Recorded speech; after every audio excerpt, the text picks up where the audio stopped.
अस्सलाम वालेकुम boys and girls, मेरा नाम अली है एंड आई एम बैक।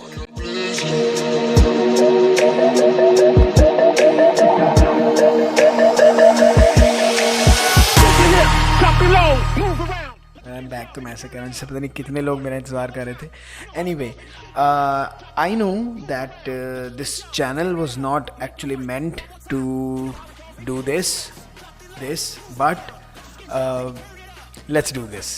हुआ ये कि पहले मैं थोड़ा सा अपना इंट्रोडक्शन करा लूँ। My name is Ali, if you don't know me, I am an academic lawyer, ठीक है। I am LLB, LLM and I am BS honours in English language and literature.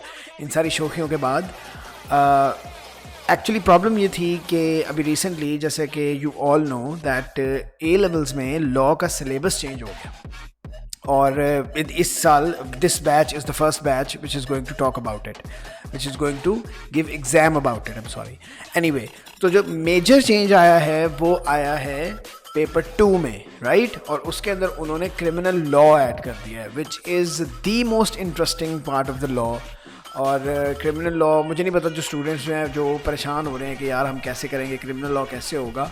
As far as I am concerned, criminal law is the most interesting side of law, ठीक है। ये इतना मज़े का है, इसके केसेस इतने मज़े के होते हैं, इसकी चीज़ें इतने मज़े की होती हैं। Once you understand the concept you do, बल्कि मैं तो कहता हूँ कि A लेवल्स लॉ के जो स्टूडेंट्स हैं उनके लिए ये बहुत फ़ायदे की चीज़ हो गई है। लाइक फॉर एग्जांपल, अब उन्होंने पहले पेपर 2 का कोई सिलेबस नहीं होता था। Students they used to have no actually idea कि भाई हमने किधर से पढ़ना है, क्या करना है। वो बिल्कुल ब्लैंक माइंड के साथ जाते थे, जाके पेपर में बैठ जाते थे, जो सामने आता था।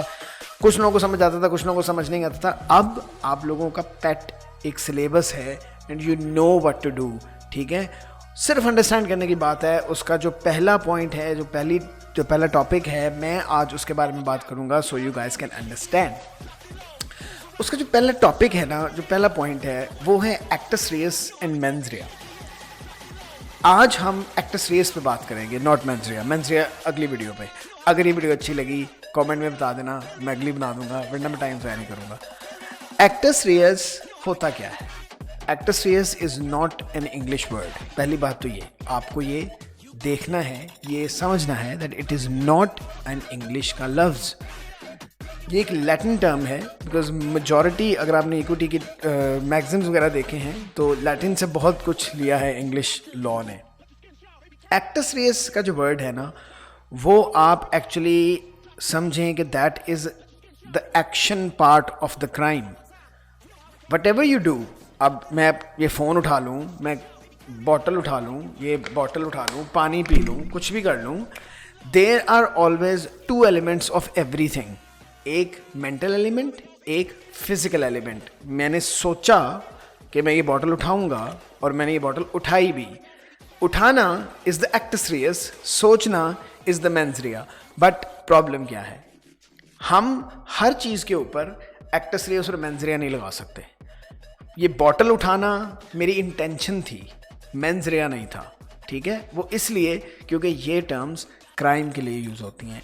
अगर आप फिजिकल एलिमेंट एक क्राइम करते हुए डालते हैं उसमें, that is actually the actus reus and the mens rea. अच्छा, अब प्रॉब्लम ये आती है कि अगर आपका एक्टस रियस नहीं है या आपकी इंटेंशन नहीं है तो आपको सज़ा किस बात की दें, राइट। फॉर एग्जाम्पल, आपने किया ही कुछ नहीं, आपका कसूर ही नहीं था, तो सज़ा किस बात की भाई। या मैंने सोचा ही नहीं था कुछ। फॉर एग्जाम्पल, हम ये तो कहते हैं ना कि लाइक मर्डर हो गया, मैंने नहीं किया। आप लोगों ने शायद एक मूवी देखी हो, अभी रिसेंटली एक इंडियन मूवी आई है, एन एक्शन हीरो। उसमें आपने देखा होगा कि वो धक्का देता है उसको, विलन जो भी होता है, आई डोंट नो, मुझे याद नहीं है प्रॉपरली, बट वो जो भी उससे लड़के से, but in the very beginning of the movie वो ऐसे धक्का देता है और वो धक्का देने से क्या होता है, वो बंदा गिरता है, उसके पीछे चोट लगती है सर पे एंड ही डाइज। अब the question is this murder? वैसे उस मूवी में बहुत से ब्लूपर्स थे, मुझे नहीं समझ आती, बट एनीवे वो मर्डर नहीं था। उसने, क्योंकि उसने, उसके मेंस रिया नहीं था, उसने सोचा नहीं था कि यार मैं एक बंदे को धक्का दूंगा, इतना बड़ा एक पूरा बंदा, मतलब अच्छा भला, वो धक्का दूंगा मैं उसको तो वो गिरेगा तो वो क्या मर जाएगा। तो it was not murder, he could never be charged of murder. ठीक है, दैट वाज मैनस्लॉटर. बट चलो ये आगे की बात है, हम बाद में बात करेंगे कि ये क्या है. बट एक्टस रियस था. तो actus reus, was that actus reus enough to commit a murder? क्या मतलब अगर मैं किसी को धक्का देता हूं तो विल दैट धक्का बी इनफ कि उससे बंदा मर जाए, और अगर वो मर जाए तो will that be an actus reus of murder और नॉट? एनीवे, हम इसके बारे में इस वीडियो में बात करने लगे. अच्छा, एनीवे, अब जो सबसे पहला प्रिंसिपल आपको समझना है ना, वो है fault. Fault is some kind of wrong doing. गलती करना फॉल्ट होता है, राइट? फॉल्ट क्या चीज है? It can be any offence in the criminal law, या वो कोई नेग्लिजेंस बन जाती है सिविल लॉ की जो टॉर्ट में जाती है. आई होप कि ये जो मेजॉरिटी ऑफ द स्टूडेंट्स हैं ये एएस के हैं, कॉम्पोजिट के भी हो सकते हैं. तो अभी आपने टॉर्ट नहीं पढ़ा हुआ, तो let's not talk about it yet. But ये रॉन्ग डूइंग दोनों तरफ जाती है.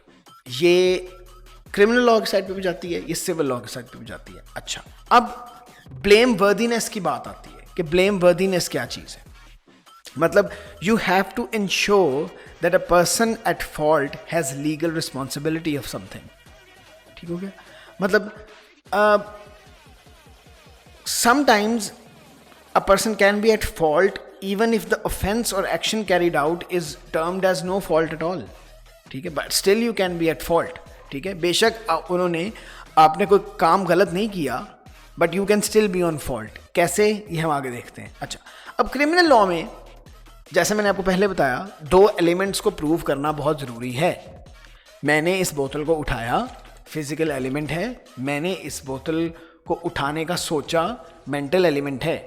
दोनों चीज़ों में प्रूव होना बहुत ज़रूरी है, नहीं तो ये क्राइम कंसिडर नहीं होगा. ठीक है, एक्टस रियस एक फिजिकल एलिमेंट जैसे मैंने आपको पहले बताया, और मेंटल एलिमेंट मेंस रिया. हम मेंस रिया की आज अभी बात नहीं कर रहे. अच्छा, क्राइम दो तरह के होते हैं. एक होता है कंडक्ट क्राइम, एक होता है रिजल्ट क्राइम. कंडक्ट क्राइम मतलब आप जो कर रहे हैं, that thing at that moment is crime. Result crime होता है आपने जो कर लिया उसका जो रिजल्ट है, दैट इज क्राइम. अब इन दोनों को कैटेगराइज करना, समझना बहुत जरूरी है, क्योंकि इन दोनों का एक्टस रियस डिफरेंट है. कंडक्ट क्राइम पे आते हैं. कंडक्ट क्राइम का रिजल्ट क्या है वो इतना मैटर नहीं करता. फॉर एग्जाम्पल, मेरे सामने एक फ़ोन पड़ा है और ये मेरा नहीं है. फ़ोन बहुत अच्छा है, वैसे पड़ा नहीं है, मैं I am just making it up, लेकिन पड़ा है, फ़ोन पड़ा है और वो मुझे बहुत अच्छा लग रहा है. मुझे पता है वो मेरा नहीं है, वो किसी का है. अब मेरे दिल में आता है यार उठा लेता हूँ, बेच दूँगा या यूज़ कर लूँगा.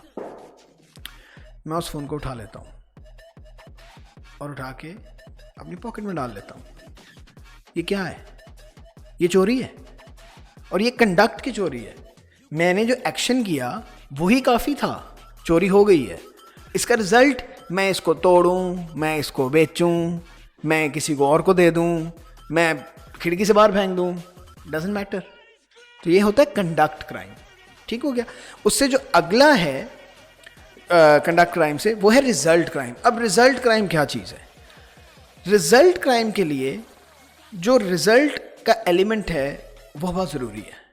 फॉर एग्जाम्पल, कि आपका घर डैमेज कर दिया किसी ने, या कोई क्रिमिनल डैमेज हो गया कहीं पे, कोई डैमेज या डिस्ट्रक्शन ऑफ प्रॉपर्टी होगी कहीं पे.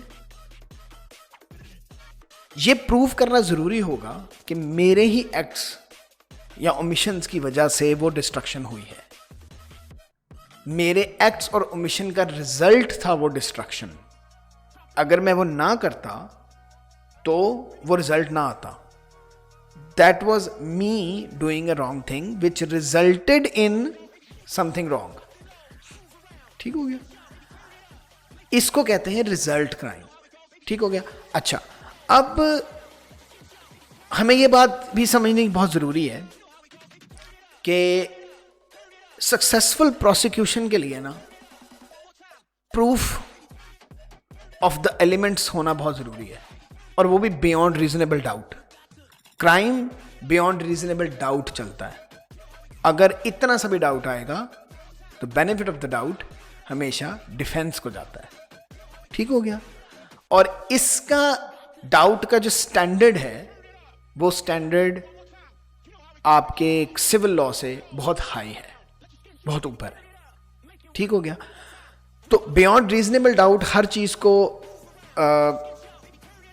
प्रूव करना क्राइम में बहुत जरूरी है।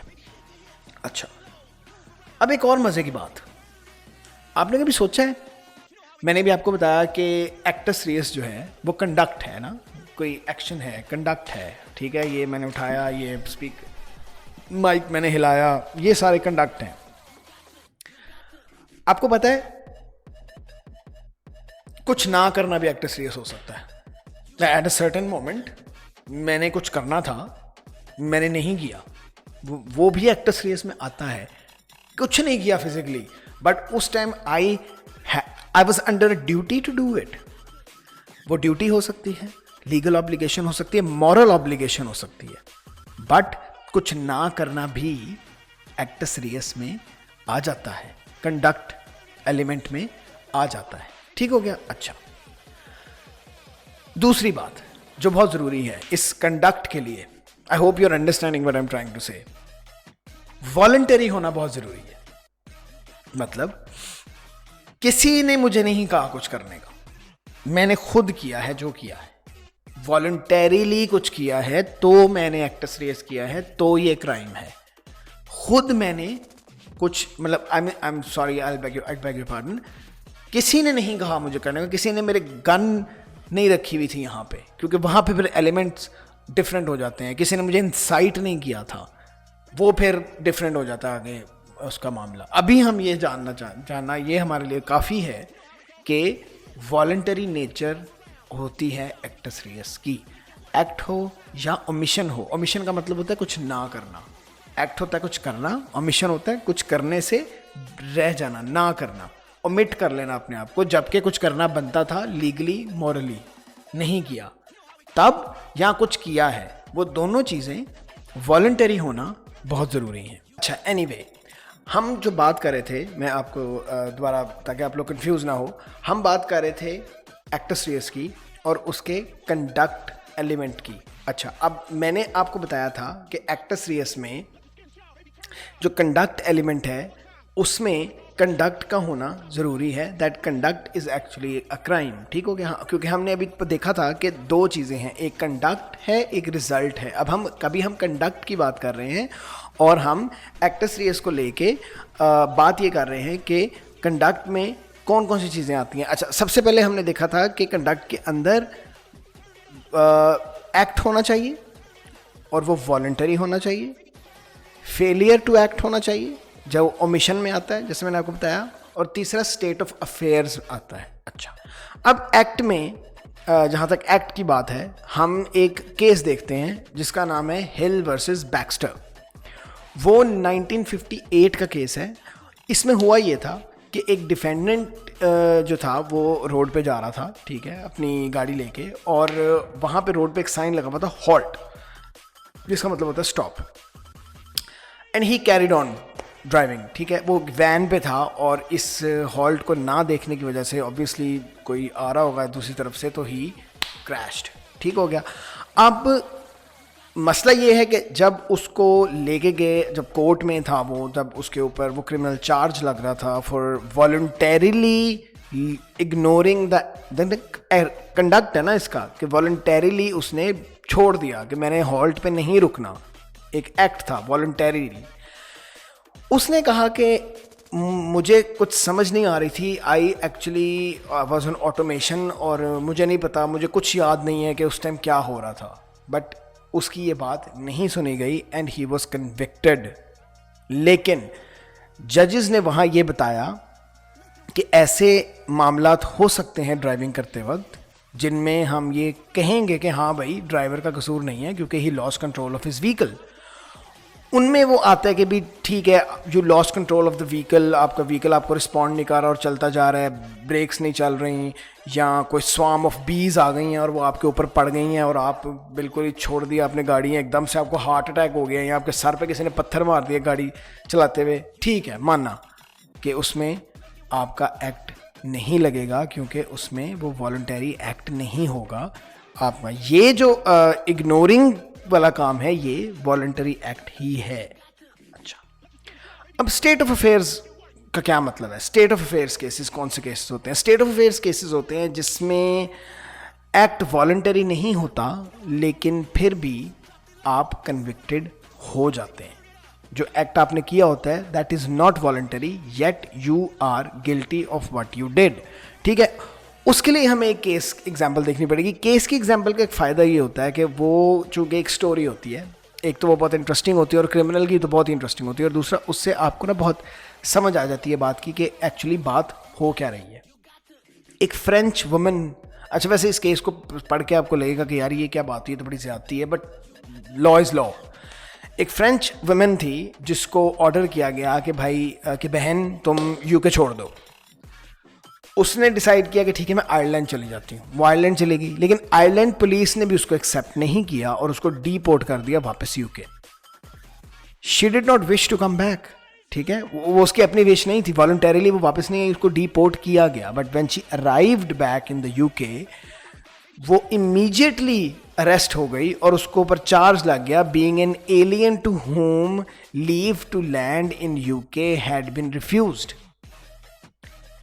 कि एक ऐसा एलियन, अच्छा आप ये भी बात आपको समझनी पड़ेगी कि एलियन का क्या मतलब है। लॉ में एलियन वो नहीं होते जो ऊपर से उतरते हैं इतनी बड़ी बड़ी आंखों वाले। एलियन का मतलब होता है एक ऐसा बंदा जिसको वो मुल्क जानता नहीं है। और वैसे भी अगर आप एलियन के इंग्लिश मीनिंग देखो तो उसका ये बिल्कुल मतलब नहीं। Alien is someone you don't no, right. Anyone can be an alien for me. अगर कोई ऐसा बंदा आता है जिसको मैं नहीं जानता, he is an alien to me, मुझे नहीं पता वो कौन है। तो इसी तरह एक ऐसा एलियन जिसको यूके एक्सेप्ट नहीं करना चाहता, वो यूके में रही, उस पर उसको चार्ज कर दिया गया बिकॉज वो स्टेट ऑफ अफेयर्स ही ऐसे हो गए थे कि उसके ऊपर वो उसकी वॉलंटरीली एक्शन उसने नहीं कुछ किया था, बट स्टिल दो स्टेट ऑफ अफेयर्स ऐसे बन गए थे कि शी वाज चार्ज्ड। ठीक हो गया, तो इसको बोलते हैं state of affairs.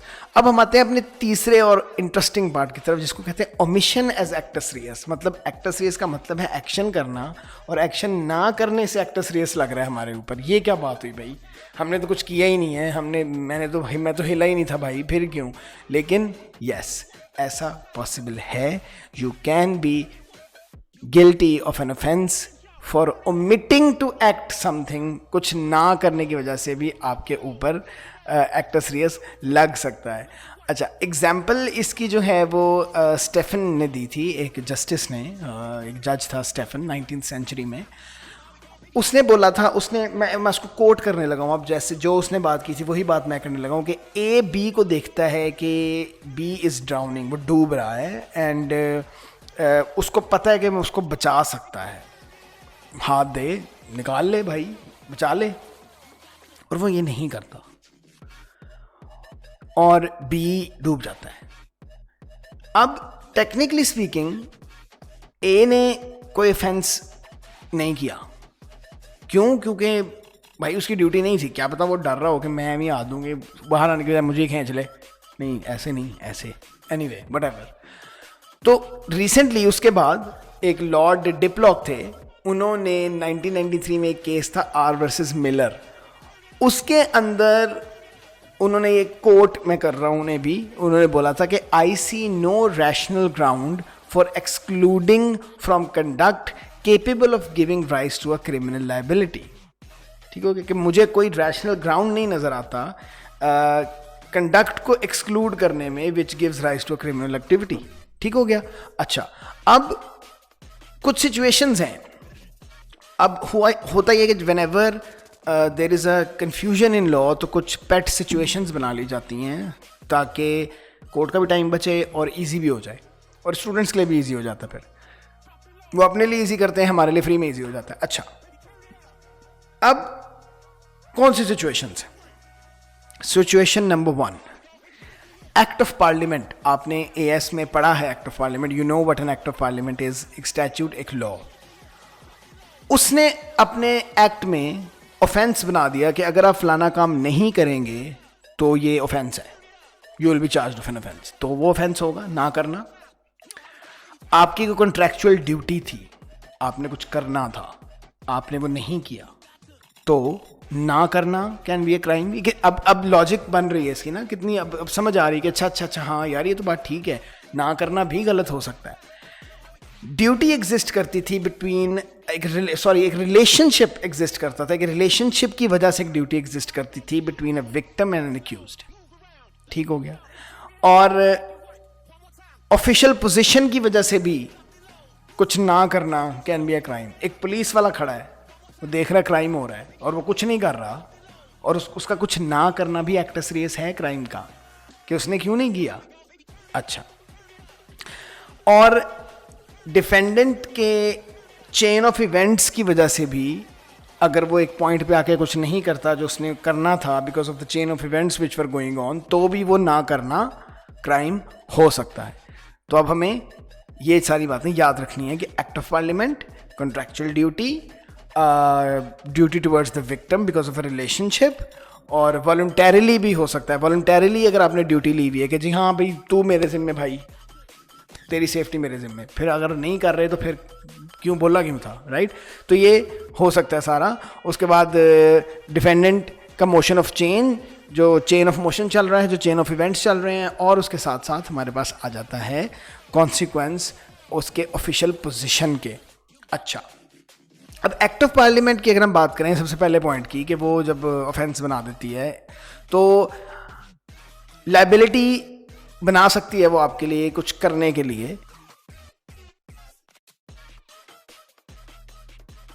For example act of parliament कुछ भी लायबिलिटी बना सकती है ओमिशन के। फॉर एग्जाम्पल अगर वो कहते हैं कि you have to take care of the pollution, और उस पोल्यूशन की टेक केयर की वजह से वो कुछ कहते हैं कि आपने ये फलानी चीज़ें करनी हैं, आप वो नहीं करते, you omit from it, crime है। नहीं कर किया, उन्होंने कह दिया क्राइम है, तो क्राइम है, ठीक हो गया। ज़्यादातर एक्ट सीरियस का प्रूफ वो मांगते हैं, वो गिल्ट को इस्टेब्लिश करने के लिए मांगते हैं, ठीक हो गया। और बहुत स्ट्रिक्ट लाइबिलिटी ऑफेंसेस के अंदर ही ये काम चलता है, इतना नॉर्मली ये काम नहीं चलता। उसके बाद अगर हम देखें कि कॉन्ट्रैक्चुअल ड्यूटी एग्जिस्ट, जो कॉन्ट्रैक्चुअल ड्यूटी था सेकंड पार्ट हमारा, उसका एग्जांपल हम एक केस से ले सकते हैं, जिस केस का नाम है आर वर्सेस पिटवुड, 1902 का वो केस है। अब रेलवे में एक बंदा है जो कि एक क्रॉसिंग कीपर है, मीनिंग उसका होता है कि वो रिस्पॉन्सिबल था ओपनिंग एंड क्लोजिंग, वो जो फाटक होता है उसको खोलना बंद करना। अच्छा, अब वो जनाब फाटक खोल के जनाब खाना खाने चले गए। वो मेरे जैसे थे, उनको भूख बहुत लगती थी, तो वो खाना खाने चले गए, और जनाब उन्होंने वो बंद ही नहीं किया और वो खाना खाने चले गए। अब उसकी एब्सेंस में ट्रेन एक कार्ट से कोलाइड कर गई। अब सारी बात है भाई, वो अगर खुला है फाटक तो आप क्यों रुकेंगे, और वैसे भी आप स्पेशली मुझे नहीं पता कि ये लोग भी ऐसे करते हैं गोरे, लेकिन हम तो ऐसे ही हैं, हम तो बंद हुआ हुआ फाटक में भी साइकिल उठा के ऊपर से छलांग मार देते हैं, ठीक हो गया। एनीवे, तो defendant was found guilty of manslaughter. Lunch करने गया हुआ था, अपनी ड्यूटी उसने नहीं की, he was convicted of manslaughter. जो ट्रेन कार्ट को टकराई है वो बंदे मर गए होंगे ऑब्वियसली। अब आप सोच रहे होंगे मैनस्लॉटर क्या होता है, लेकिन वो बाद में अगली वीडियो में, but he was convicted of manslaughter. अच्छा, मॉडर्न एग्जाम्पल अगर हम लें तो आपने देखा होगा कि बीच पे लाइफ गार्ड्स फिर रहे होते हैं, उनकी कॉन्ट्रैक्चुअल ड्यूटी है, ऑब्लिगेशन है to keep an eye on the people जो बीच पे हैं, और अगर कोई डूब रहा हो they are contractually duty bound कि वो उनको सेव करें। अगर वो नहीं करेंगे तो ओमिशन हो जाएगा, कुछ नहीं किया उन्होंने, बट स्टिल क्राइम होगा। और अगर कोई डूब के मर गया तो उस पर भी मैनस्लॉटर लगेगा, मर्डर नहीं लगेगा, मैनस्लॉटर लगेगा। मर्डर वर्सेस मैनस्लॉटर ये बात करेंगे हम बाद में। अच्छा, अब तीसरा पॉइंट आ जाता है, रिलेशनशिप था विक्टिम के साथ, और उस रिलेशनशिप की वजह से उसका बनता था कि वो उसको सेव करता। इसका भी एक केस है। R versus Gibbons and Proctor का केस है ये, 1918 का, और ये केस है between a parent and a child.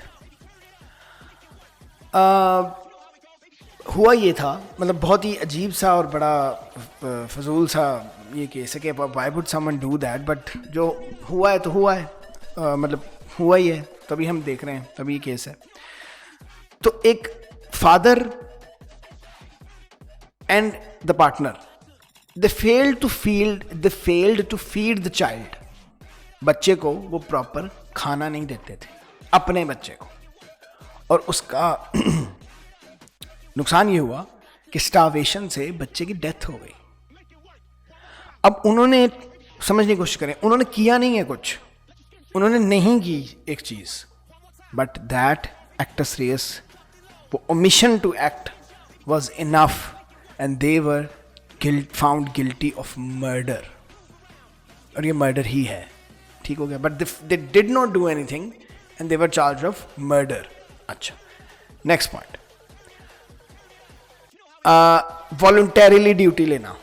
A duty towards the victim has been taken on voluntarily by the accused। खुद भाई मेरे जिम्मे, इसका भी एक केस है, आर वर्सेस स्टोन एंड डॉबिन्सन, 1977 का केस है। स्टोन एक एल्डरली सिस्टर, स्टोन की एक एल्डरली सिस्टर थी जो कि उनके पास आई और उनके साथ रहना स्टार्ट कर दिया उसने। वो बीमार हो गई, अब इतनी बीमार हो गई कि वो अपनी केयर खुद नहीं कर सकती थी, इस किस्म की बीमारी उस बेचारी को हो गई। अब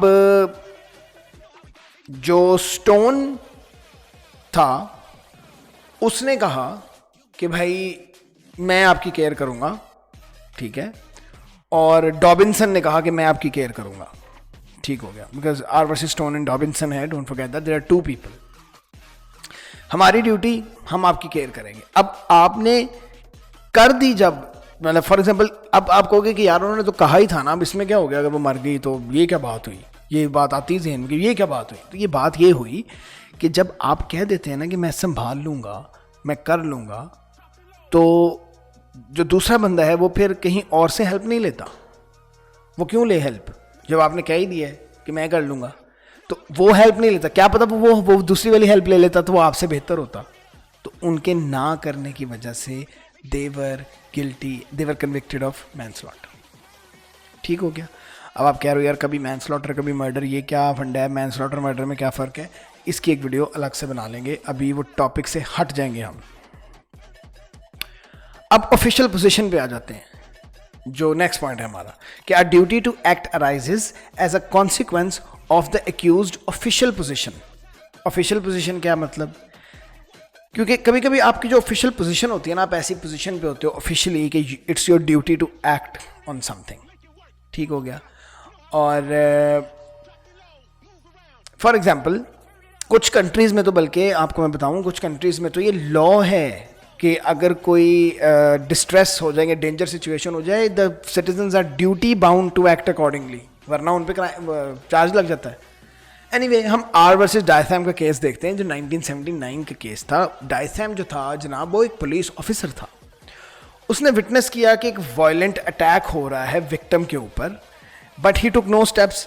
अच्छा, मज़े की बात, मैंने आपको जब पहले ये पॉइंट बताया था, मैंने आपको तभी ये एग्जांपल दे दी थी कि कोई पुलिस वाला है, उसकी ड्यूटी है तो और वो ना करे, मैंने आपको पहले ही बता दिया था। चलो फिर दोबारा ये आर वर्सेस डायथैम में वही हुआ जो मैंने बताया।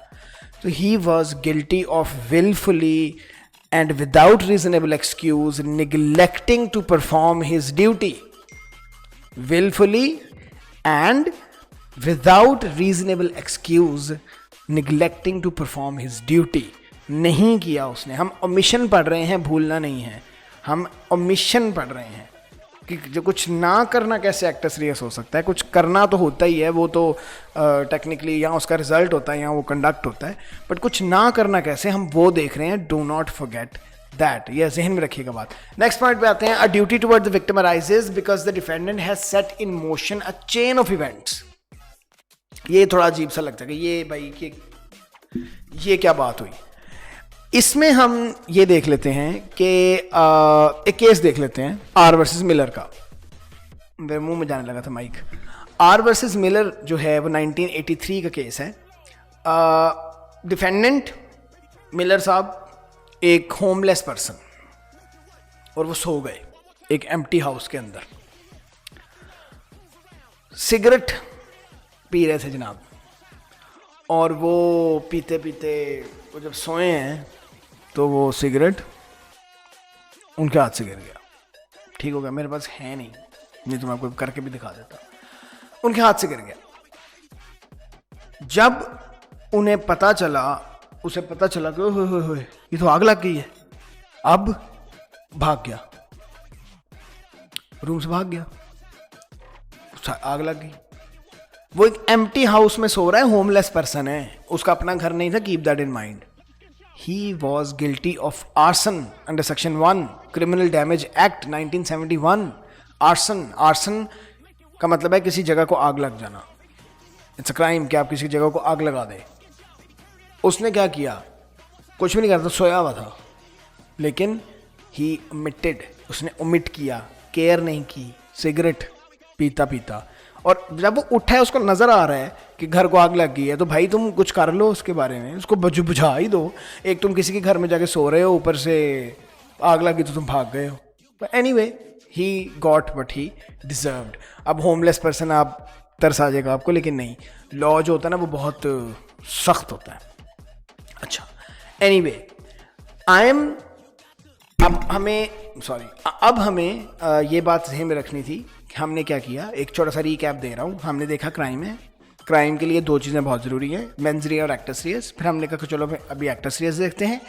एक्टर्स रेस क्या है, वो एक फिजिकल एलिमेंट है किसी चीज़ का, क्राइम का, नॉट किसी चीज़ का, एक फिजिकल एलिमेंट कि कुछ करना। और हमने फिर देखा कि भाई सिर्फ कुछ करना ही नहीं, कुछ ना करने से भी होता है। तो एक्ट है, ओमिशन है, और स्टेट ऑफ अफेयर्स है। क्यों? क्योंकि स्टेट ऑफ अफेयर्स वहाँ आएगी क्योंकि एक्ट जो था वो वॉलंटरी होना ज़रूरी है। तो स्टेट ऑफ अफेयर का मतलब कभी कभी ऐसे भी हो जाता है कि वो एक्ट वॉलंटरी तो नहीं होता, लेकिन स्टिल हम चार्ज हो जाते हैं उस ऑफेंस के। ठीक हो गया। और तीसरी बात हमने देखी कि भाई ओमिशन कैसे कैसे, और ओमिशन के हमने कुछ पॉइंट्स देखे कि भाई ऐसे ऐसे अगर होगा, ये फलान सर्कमस्टांसेस होंगे, तो भाई आपका ओमिशन भी आपके अगेंस्ट जा सकता है। आपका कुछ ना करना भी आपको क्रिमिनली लायबल बना सकता है किसी चीज़ का, राइट। अगर ये वीडियो अच्छी लगी है, अगर आपकी समझ में आई है, तो do tell me in the comment section. मैं एक्टर्स रेस का पार्ट 2 लेके आपके पास आ जाऊंगा। एंड देन फर्दर ऑन अगर मैं देखता हूँ कि मुझे ऑडियंस मिल रही है, स्टूडेंट्स देख रहे हैं, मैं किसी का फ़ायदा वाकई कर रहा हूँ, मैं किसी के ट्यूशन के पैसे बचा रहा हूँ, तो मुझे बताओ। I will continue making the videos, और मैं आपका पूरा क्रिमिनल लॉ कर दूंगा पूरा। और अगर आपको सिविल लॉ में कोई इशू है, अब द इंग्लिश लीगल सिस्टम जो है पेपर 1 उसमें इशू है, आपको कोई टॉर्ट में या कॉन्ट्रैक्ट में इशू है, तो भी मुझे बताएं। I will teach you that as well. अभी के लिए बाय बाय।